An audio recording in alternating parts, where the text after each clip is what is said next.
Hello students, कैसे हैं आप सब। आज हम जो चैप्टर करने जा रहे हैं वो है डबल एंट्री सिस्टम। ये जर्नल एंट्री का बेस है। अगर हमें जर्नल एंट्री करनी है तो हमें ये पता होना चाहिए कि डबल एंट्री सिस्टम क्या है, उसके रूल्स क्या हैं। तो जो सबसे इम्पोर्टेंट चैप्टर +1 अकाउंटेंसी में रहता है वो होता है जर्नल एंट्री। और जर्नल एंट्री के लिए हमें डबल एंट्री सिस्टम आना बहुत ज़रूरी है। तो हम आज सीखेंगे कि जैसे कि जब हम +1 अकाउंटेंसी में हुए तो हमारे किसी फ्रेंड ने या हमारे किसी बड़े ने हमें बताया था कि जब भी अकाउंटेंसी करोगे तो दो ही चीज़ें करनी है, या तो किसी अकाउंट को डेबिट करना है या फिर क्रेडिट करना है। Very simple. बट ऐसा है नहीं, ये इतना इजी है नहीं। बट अगर आज हम ये टॉपिक अच्छे से समझ लेते हैं तो ये इजी हो जाएगा, क्योंकि ये हमें बताएगा कि किस रूल से डेबिट किया जाएगा और किस रूल से किस अकाउंट को क्रेडिट किया जाएगा। चलिए, डबल एंट्री सिस्टम शुरू करने से पहले एक चीज़ और समझ लेते हैं कि हम जब भी जर्नल एंट्री करेंगे तो उसका बेस क्या रहेगा। ये बहुत इंपॉर्टेंट टॉपिक है। मान लीजिए एक साइड बिजनेस है, एक साइड ओनर है और एक side any other account. Any other accounts, इसको हम धीरे धीरे समझ लेंगे कि कोई भी और अकाउंट, कोई भी, चाहे कोई पर्सन है, चाहे कोई गुड्स है, असेट्स है, कोई भी और अकाउंट, हमने एंट्री किसके बेस पे करनी है। हमने हमेशा जब भी कोई एंट्री करनी है तो उसका बेस रहेगा बिजनेस। हमने बिजनेस के पॉइंट ऑफ व्यू से एंट्री करनी है। बिजनेस हमारा सेंटर पॉइंट रहेगा। ना कभी एंट्री करनी है ओनर को पॉइंट ऑफ व्यू मानकर, और ना ही हमने एंट्री करनी है किसी अदर थिंग को सेंटर पॉइंट मानकर। हमने जब भी एंट्री करनी है तो बिजनेस के पॉइंट ऑफ व्यू से करनी है। अपने आप को बिजनेस मानना है कि मैं खुद बिजनेस हूँ, मैं खुद बिजनेस हूँ। अगर मैं बिजनेस हूँ तो मेरे पॉइंट ऑफ व्यू से कौन सी चीज़ डेबिट होगी और कौन सी चीज़ क्रेडिट होगी, ये चीज़ देखते हुए हमने एंट्री करनी है। तो हमारी एंट्री कभी गलत नहीं होगी। जब मैं जर्नल एंट्री कराऊंगा तो हमेशा इस चीज़ पे फोकस कराऊंगा कि हमने जर्नल एंट्री करनी है बिजनेस के पॉइंट ऑफ व्यू से, और अपने आप को बिजनेस मानते हुए रूल लगवाऊंगा। तो आपने इस चीज़ को ध्यान रखना है कि हमने जर्नल एंट्री करनी है बिजनेस के पॉइंट ऑफ व्यू से, ना ही ओनर के पॉइंट ऑफ व्यू से और ना ही किसी और के पॉइंट ऑफ व्यू से। इतनी बात आपको समझ में आ गई होगी। तो चलिए अब सीखते हैं कि डेबिट और क्रेडिट के रूल्स कैसे लगाए जाते हैं। तो उसके लिए हमें सीखना जरूरी है क्लासिफिकेशन ऑफ अकाउंट।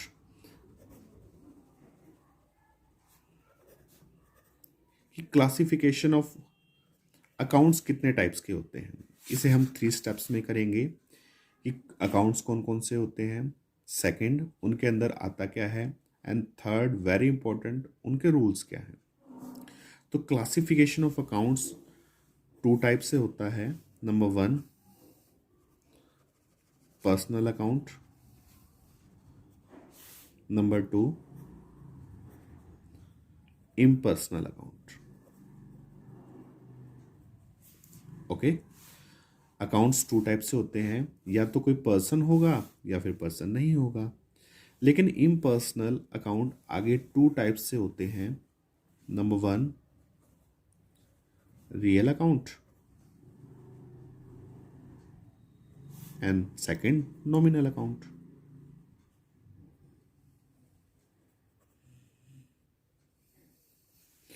चलिए, तो हमारा पहला स्टेप कंप्लीट हुआ। Accounts are of 3 types. Number 1 personal account, number 2 real account and number 3 nominal account. Clear? 3 types, first step complete. Classification of accounts हम 3 स्टेप में करेंगे। नंबर 1 अकाउंट्स कौन कौन से होते हैं, सेकंड उनमें क्या आता है, एंड थर्ड वेरी इंपॉर्टेंट उनके रूल्स क्या हैं जो अकाउंट्स हम कर रहे हैं। तो अकाउंट्स में 3 ही रूल्स होते हैं, एक रियल पर्सनल अकाउंट का, एक रियल अकाउंट का और एक नॉमिनल अकाउंट का। चलिए सेकंड स्टेप पे आ जाते हैं कि पर्सनल अकाउंट में क्या आता है। तो पर्सनल अकाउंट्स आगे क्लासिफाइड हो सकता है 3 टाइप से।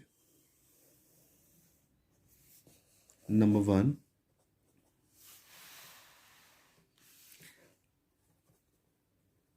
Natural personal account, number 2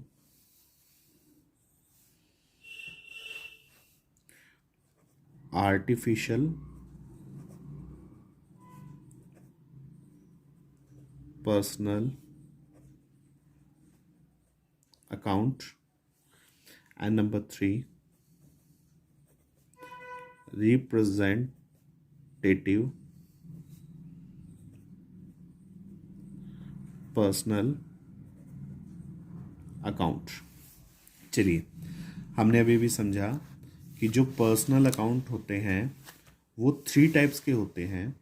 number 1 natural personal account, number 2 artificial personal account, and number 3 representative personal account. अब इन तीनों में क्या आता है जिस पे रूल किसका लगेगा? पर्सनल अकाउंट का। Is it clear? जो भी इसके अंदर चीज़ें आएंगी इन तीनों में, उन पर रूल किसका लगेगा? पर्सनल अकाउंट का।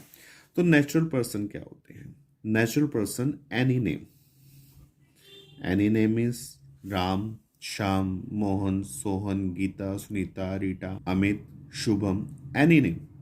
कोई भी नाम का पर्सन हमारे बिजनेस से कोई ट्रांजैक्शन करेगा, अगर वो पर्सन है, एनी नेम यूज़ हो रहा है अकाउंट्स में या जनरल एंट्री में, तो हम उस पर किसका रूल लगाएंगे?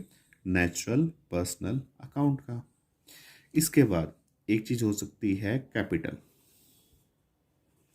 एक हो सकती है ड्राइंग्स, अदर वन हो सकता है डेटर्स, इसके अलावा हो सकता है क्रेडिटर्स। जैसे जैसे हम आगे बढ़ते जाएंगे तो इन वर्ड्स को भी समझते रहेंगे कि कैपिटल क्या होता है, ड्राइंग्स क्या होता है, डेटर्स क्या होते हैं, क्रेडिटर्स क्या होते हैं। क्लियर? तो नेचुरल पर्सनल अकाउंट में हमने क्या क्या शामिल किया? Any name, Ram, Shyam, Sita, any name, कोई भी पर्सन होगा तो पर्सनल अकाउंट के किस में आएगा? नेचुरल पर्सनल अकाउंट में। और उस पर रूल किसका लगेगा? पर्सनल अकाउंट का। Next artificial personal account. Artificial personal account का मीन्स ये है, जब कोई फर्म रजिस्टर्ड हो जाती है तो उसे उसके नाम से अकाउंट्स चलने लग जाते हैं, तो वो आर्टिफिशियल पर्सनल अकाउंट। जैसे रिलायंस कंपनी, अब रिलायंस कंपनी के जो अकाउंट्स हैं वो किस नाम से चलेंगे? रिलायंस कंपनी के नाम से। क्या रिलायंस कंपनी कोई आदमी है? नहीं है, बट वो एक आर्टिफिशियल पर्सनल अकाउंट है। मीन टू से इसमें क्या आएगा? Any organization, any organization. जैसे सुमित ट्रेडिंग कंपनी, अगर सुमित है तो नेचुरल, और ट्रेडिंग कंपनी जुड़ गया तो आर्टिफिशियल। जब कोई फर्म रजिस्टर्ड हो जाए, उसके नाम से अकाउंट्स चलने लगे, तो वो किस में आएगा? आर्टिफिशियल पर्सनल अकाउंट्स में। इसमें एक चीज़ और जो याद करने की है, दैट इज़ बैंक, जो बार बार यूज़ होता है। तो बैंक आर्टिफिशियल में आता है और उस पर रूल किसका लगेगा? पर्सनल अकाउंट्स का। क्लियर? चलिए आगे बढ़ते हैं। रिप्रेजेंटेटिव पर्सनल अकाउंट, ऐसे अकाउंट जो किसी पर्सन को रिप्रेजेंट करते हैं, ऐसे अकाउंट जो किसी पर्सन को रिप्रेजेंट करते हैं। Like outstanding expense. अब आउटस्टैंडिंग एक्सपेंस क्या है?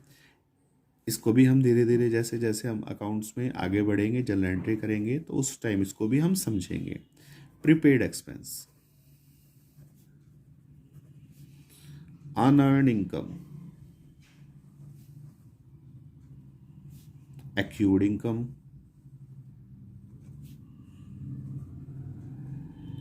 चलिए इनके मीनिंग जैसे जैसे हम आगे बढ़ते जाएंगे जरूर समझते जाएंगे जब भी जनरल एंट्री में आएंगे।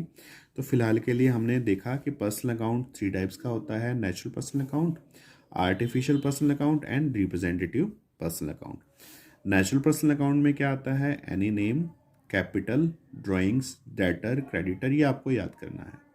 आर्टिफिशियल में क्या आता है? एनी ऑर्गेनाइजेशन, जो कोई फर्म रजिस्टर्ड हो गई है उसके नाम से अकाउंट्स चलते हैं, तो वो आर्टिफिशियल में आएगा और रूल किसका लगेगा? पर्सनल अकाउंट का। Third one is representative personal account. Representative personal account ऐसे अकाउंट जो किसी पर्सन को रिप्रेजेंट कर दे।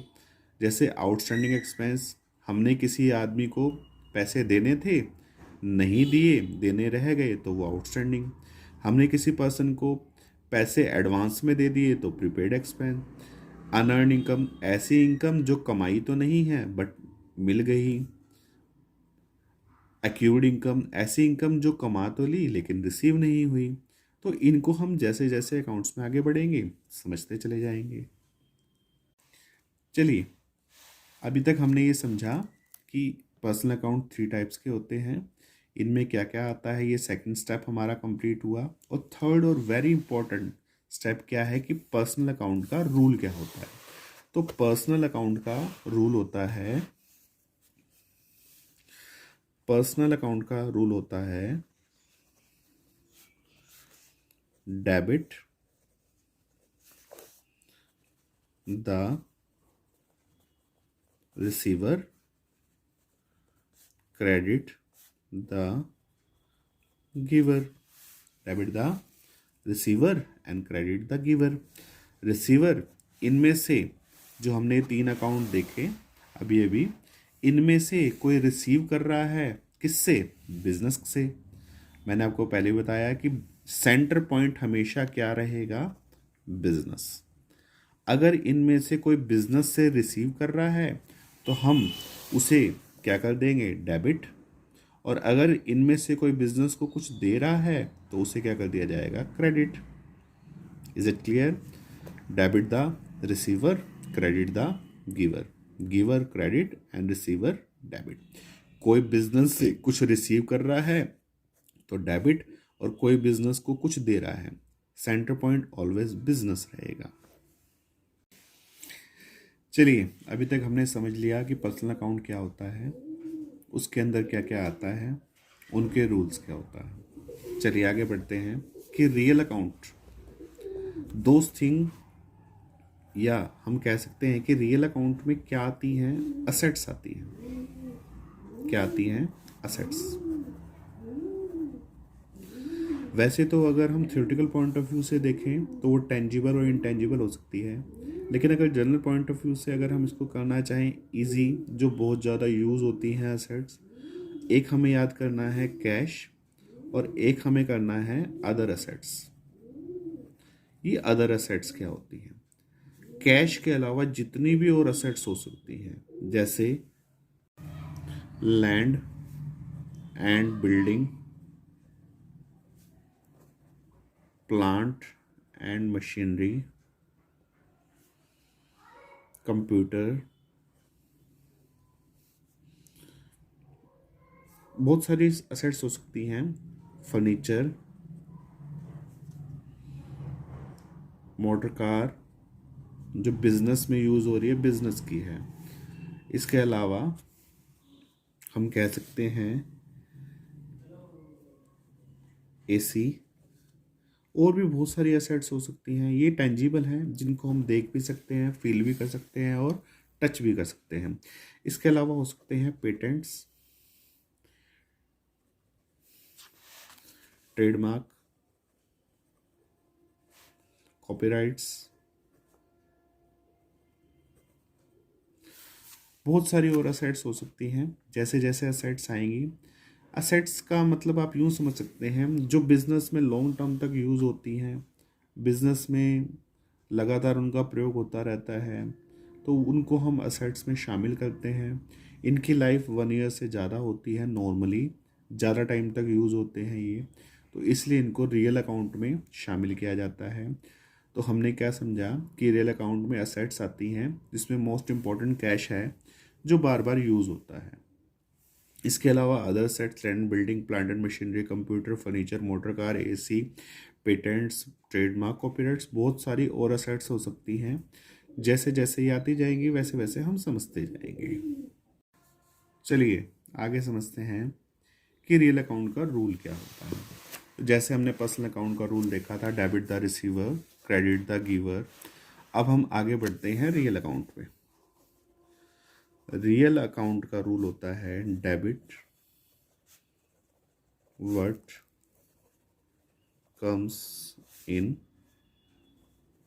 Credit what goes out.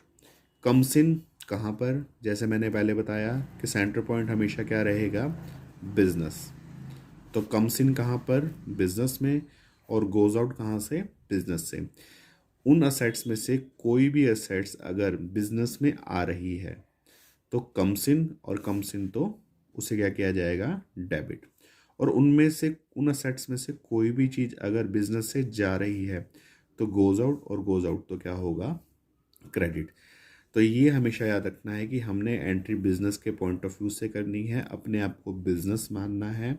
और रियल अकाउंट का रूल क्या रहेगा, debit word comes in, credit word goes out. और पर्सनल अकाउंट का रूल क्या था, debit the receiver, credit the giver. Clear? यहाँ तक आई थिंक क्लियर हो चुका होगा।